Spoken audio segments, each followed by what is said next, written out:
Las opiniones vertidas en este podcast son de exclusiva responsabilidad de quienes las emiten y no representan necesariamente el pensamiento del canal. ¡Arriba!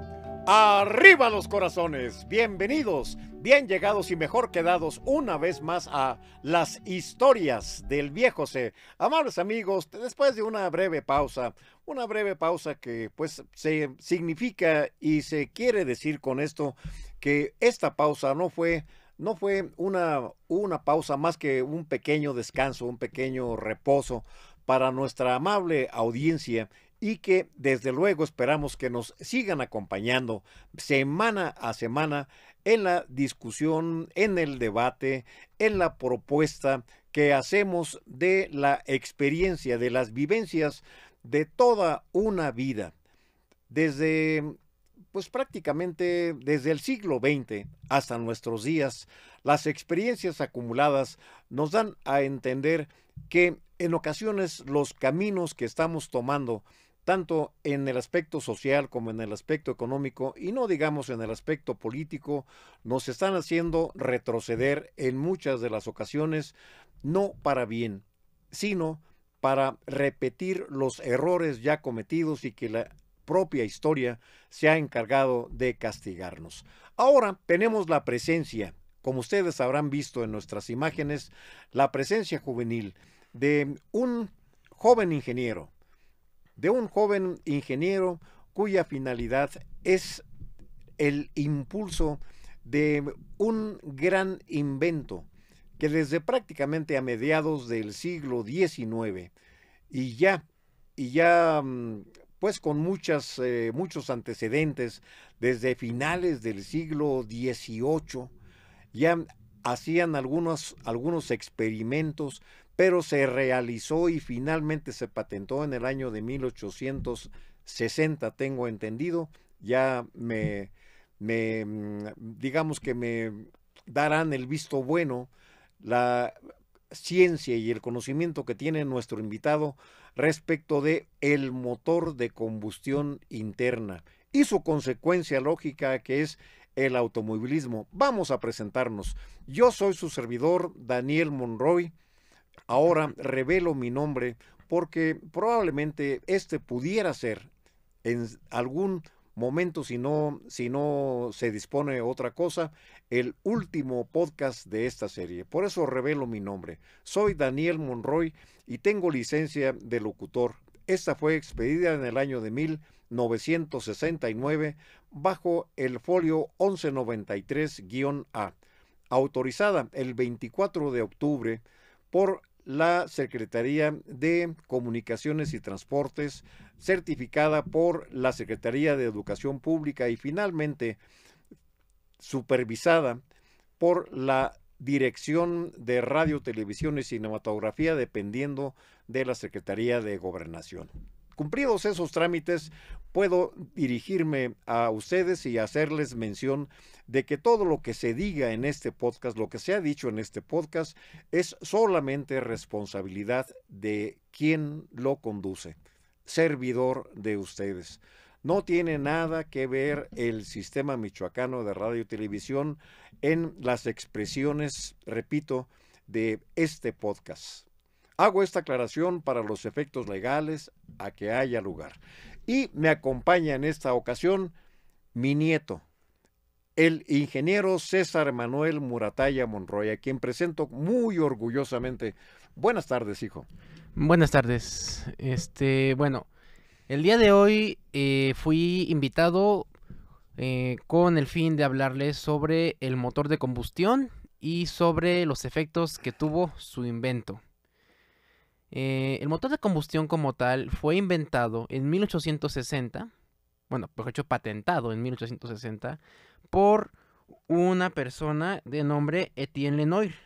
Era una persona de Bélgica. Este motor fue por decirlo así, una alternativa al motor existente de vapor, que es un motor de combustión externa, que en ese momento era lo más utilizado, después de la invención de la locomotora, por parte de George Stephenson.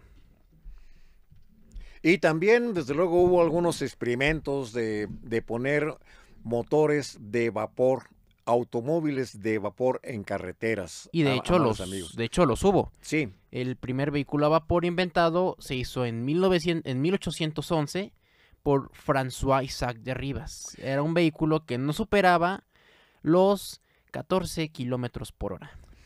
Inclusive se decía que era un demonio porque superaba los 10 kilómetros por hora. ¿Y qué creen? ¿Qué creen?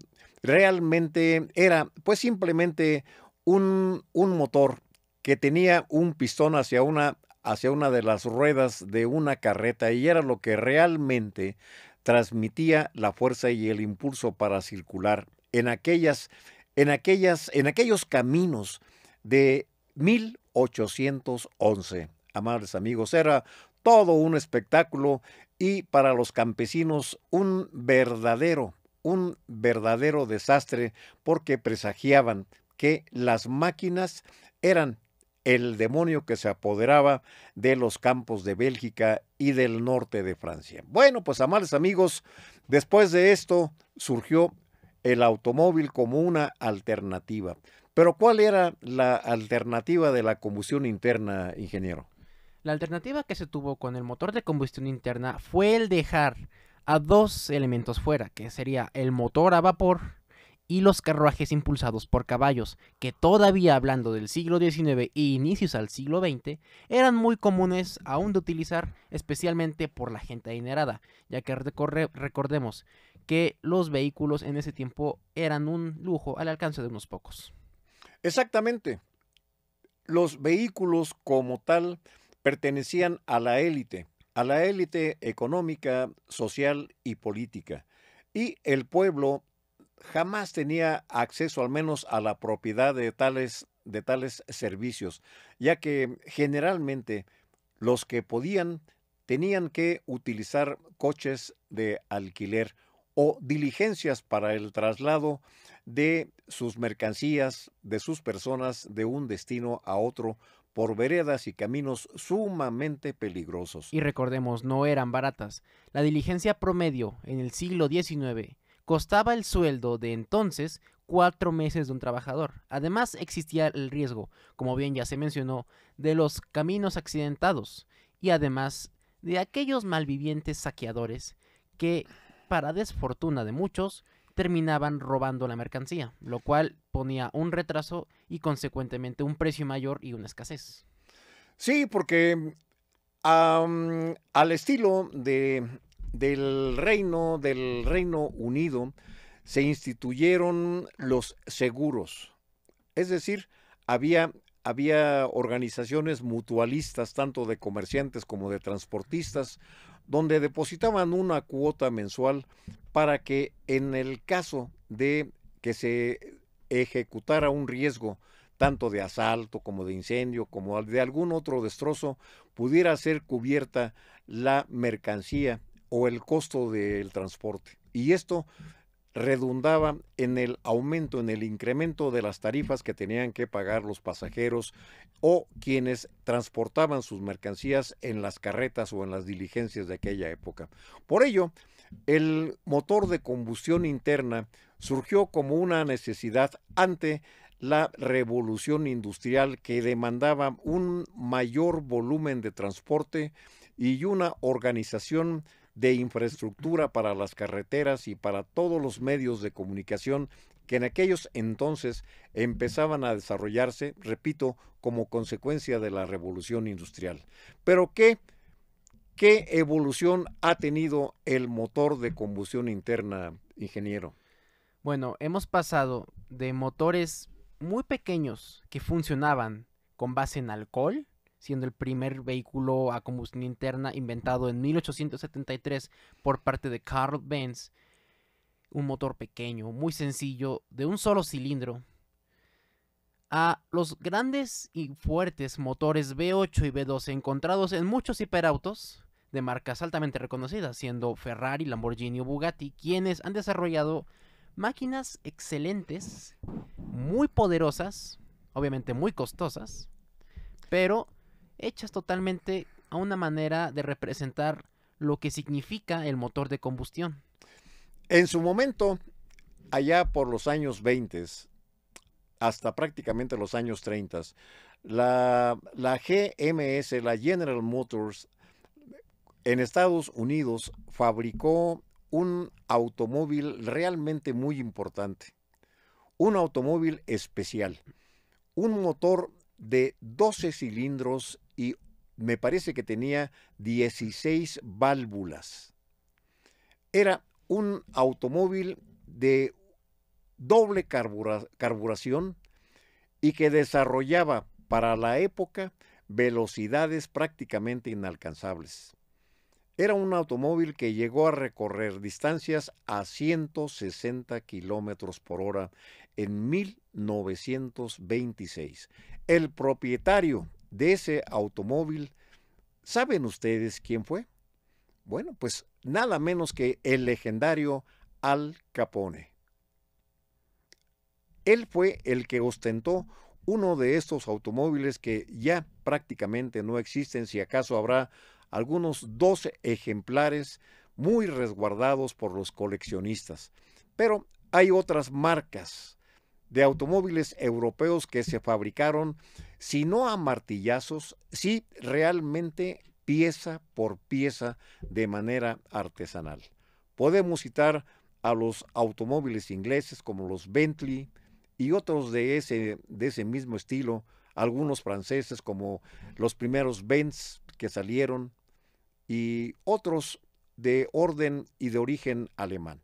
Pero de esto seguiremos platicando con el joven ingeniero acerca de las marcas existentes y de los más reconocidos a nivel mundial, ingeniero. Los automóviles, en principio, ¿cómo fueron estableciendo sus reales en la civilización del siglo XX? Bueno, como tal, los automóviles comenzaron a establecerse gracias a una marca muy reconocida mundialmente al día de hoy, la cual se conoce como Ford. En 1908, el gran Henry Ford fundaría la marca Ford Motor Company, sacando a su primer modelo asequible por tan solo $600 de la época, $20,000 actuales.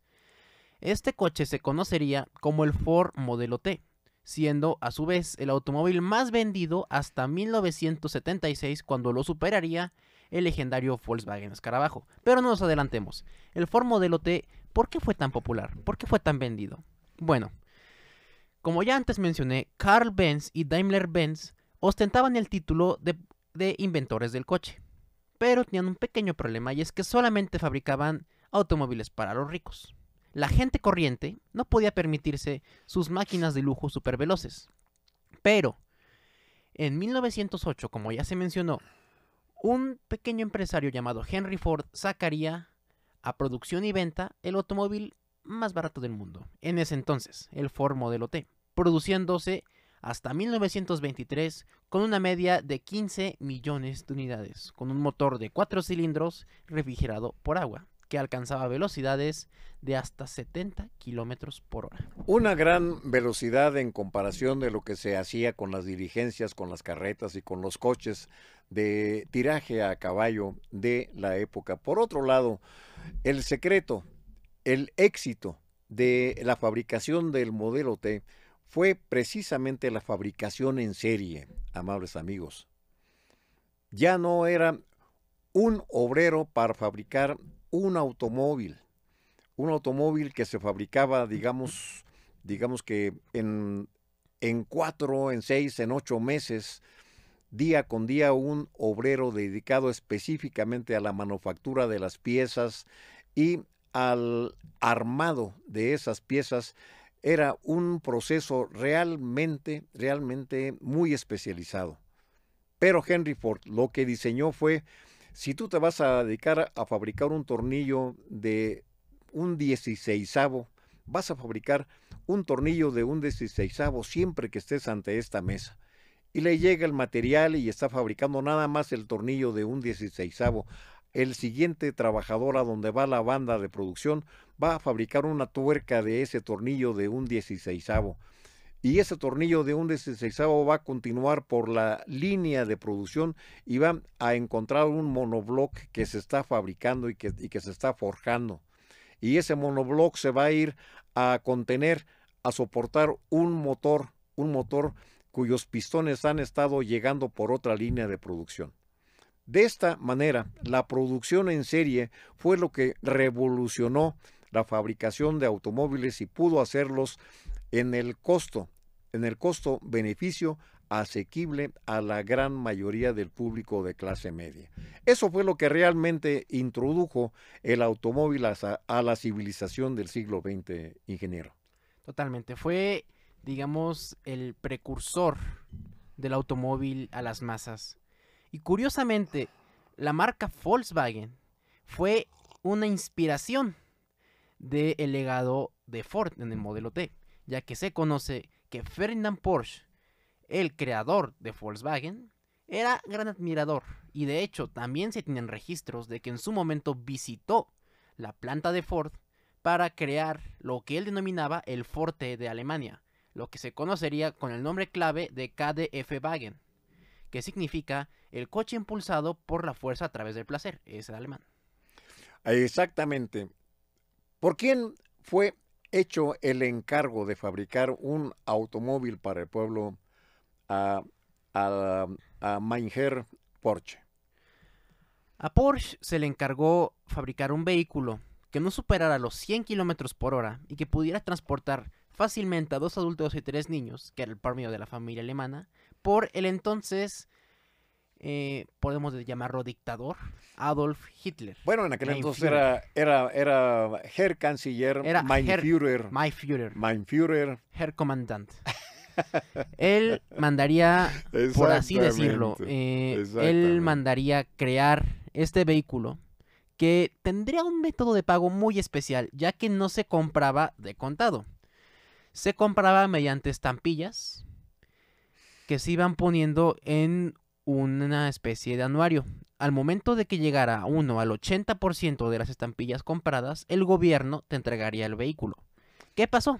Estalló la Segunda Guerra Mundial y nadie nunca vio un KDF en su casa. Desde 1936 que se empezó a diseñar hasta 1939, y las pocas unidades fabricadas bajo el nombre de KDF Type 82E y KDF Type 85 y KDF Type 66 terminaron en manos tanto del ejército como de los mandatarios de alto rango. Efectivamente, porque es inclusive proverbial encontrar en las películas de la Segunda Guerra Mundial la incursión de los jeeps alemanes, que no eran otra cosa más que el modelo Safari de la Volkswagen. De hecho, se le conocía como Volkswagen Kübelwagen o el modelo A-Kübel. Estos modelos, o el Springwagen, estos modelos tenían la mecánica 4 cilindros del escarabajo original, que era de 1100 centímetros cúbicos, simplemente con una carrocería distinta. Y de hecho es curioso pensar que de ese mismo escarabajo nacería un automóvil muy icónico. Y de hecho, al día de hoy, uno de los más preciados por los fans. El Porsche, empezando por el tipo 60, el Type 60, y de allí al 356.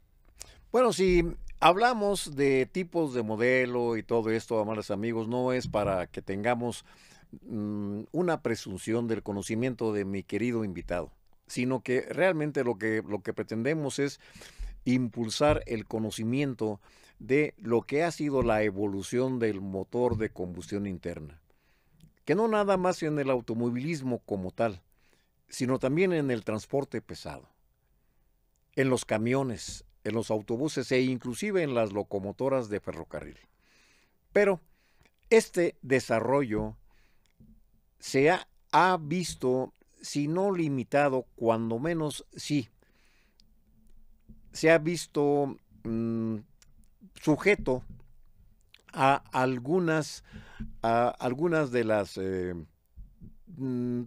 intervenciones menos afortunadas de los ecologistas radicales, que culpan al motor de combustión interna por el uso de combustibles fósiles y de la contaminación que, según se señala, es el origen del cambio climático.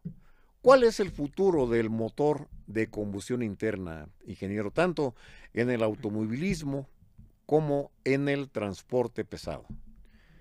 Como tal, muchos esperarían que el motor de combustión desapareciese por completo de aquí a unos 20 años. Sin embargo, bajo mi opinión personal y bajo las estadísticas que se hay, yo consideraría que no va a desaparecer, ya que hay una mejor alternativa que los electromotores que las marcas están proponiendo, y esas son los biocombustibles.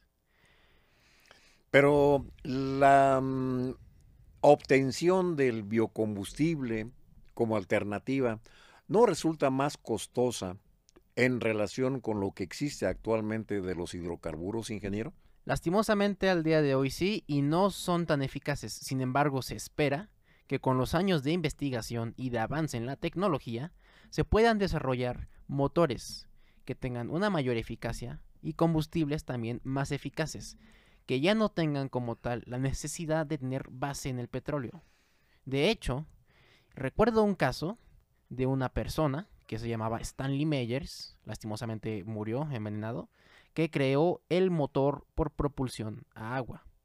Es un caso muy interesante y de hecho, pues se cree que lo mandaron silenciar, ya que él en su momento, por allá de 1998, promocionaba que él podía convertir cualquier motor de combustión a un motor propulsión de agua por la cantidad de $500. Lo que se cree que a las petroleras de ese entonces no le agradó, por lo cual lo mandaron silenciar. Robaron su vehículo y sus planos, que al día de hoy siguen perdidos. Caramba, eso sí es una situación que he encontrado por ahí en algunas teorías, teorías de la conspiración y todo esto.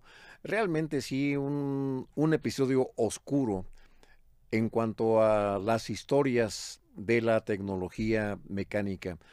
Cosas como, por ejemplo, los desarrollos de Nikola Tesla. Nikola Tesla, que fue uno de los científicos, yo diría que mejor preparados en el aspecto de la física electrónica, y que trabajara él con Tomás Alva Edison, y que tuviera posteriormente un enfrentamiento muy crudo por las patentes de la electricidad, que es la electricidad alterna en oposición a la electricidad directa que manejaba Thomas Alva Edison. Con el apoyo de Mr. Westinghouse, Nikola Tesla tuvo muchos logros, desde luego con la tecnología que él patentó, y que inclusive llegó a una pelea muy férrea con Guillermo Marconi por la patente de la radio, y en fin, tantas cosas que se manejan no nada más en las teorías de la conspiración, sino también en la historia del desarrollo tecnológico, gentiles amigos. Por intereses de carácter político, por ejemplo, no se desarrollaron de manera continua los experimentos de Nikola Tesla. ¿Por qué? Porque él no era norteamericano y él tenía un conflicto con Tomás Alva Edison. Y en fin, tantos aspectos de la tecnología, de la ciencia, de la física, que han quedado ocultos por puros intereses mercantiles. Ahora, ¿qué está ocurriendo con la expansión de lo que se llaman los motores eléctricos para los automóviles? ¿Qué tan viables son? Yo tengo entendido que quienes conocen de la materia saben que, por ejemplo, para la conducción de una camioneta familiar, así con el peso actual de una camioneta familiar, se requeriría tener en el motor de esa camioneta prácticamente una planta de electricidad para iluminar, que bastaría para iluminar una pequeña ciudad. Sabemos todos que si el transporte cambiara de la noche a la mañana en las condiciones actuales, todo el abastecimiento de electricidad que existe aquí en México o en todo el mundo no alcanzaría para abastecer los automóviles que están circulando en este momento. ¿Cuál es el futuro del motor eléctrico realmente, ingeniero? Realmente el motor eléctrico tiene un futuro al día de hoy un tanto incierto, ya que mucho se piensa que va a ser como tal una evolución y un cambio radical para los vehículos de combustión interna. Sin embargo, yo puedo asegurarles que no va a ser un cambio, ya que también hay una parte importante que no se considera, y es cuánto tiempo de vida útil va a tener ese motor. Recordemos que los motores eléctricos no duran tanto como un motor de combustión, por lo menos no ahora. Otro punto importante. ¿Se han preguntado ustedes cómo es que realmente producen la electricidad, por lo menos aquí en Latinoamérica? No nos refiramos a lugares de primer mundo, por ejemplo Suecia, que tiene plantas como tal hidroeléctricas o de energía eólica para producir electricidad. ¿O nuclear? O nuclear. Sí. Refirámonos a México. ¿Se han preguntado realmente cómo es que la CFE produce la electricidad realmente? La respuesta podría ser un poco intrigante y es, la CFE tiene plantas que queman carbón y queman combustibles fósiles para producir electricidad. Por lo tanto, se sigue todavía consumiendo ese combustible fósil que se busca erradicar. Así que hasta que no hubiera, digamos, un cambio de esos combustibles fósiles para producir electricidad, realmente el motor eléctrico sería una manera de disfrazar la forma en la que uno ve este tipo de cosas. Cuando menos de darles un dulce, más bien, a Un quienes... placebo. Un placebo a los que se llaman ecologistas y que militan, déjenme decirlo con sus letras, y que militan en el Partido Verde Ecologista, amables amigos, que no son otra cosa más que, a mi parecer, a mi humilde parecer, y conste que esa es una expresión personal, son una bola de oportunistas, por decirlo menos. Pero, amables amigos, tenemos una muestra real. Si quisiéramos combatir la contaminación desde sus orígenes, tendríamos la necesidad de que a la Ciudad de México se le permitiera estar sin la cercanía de la refinadora o la refinería de Tula Hidalgo.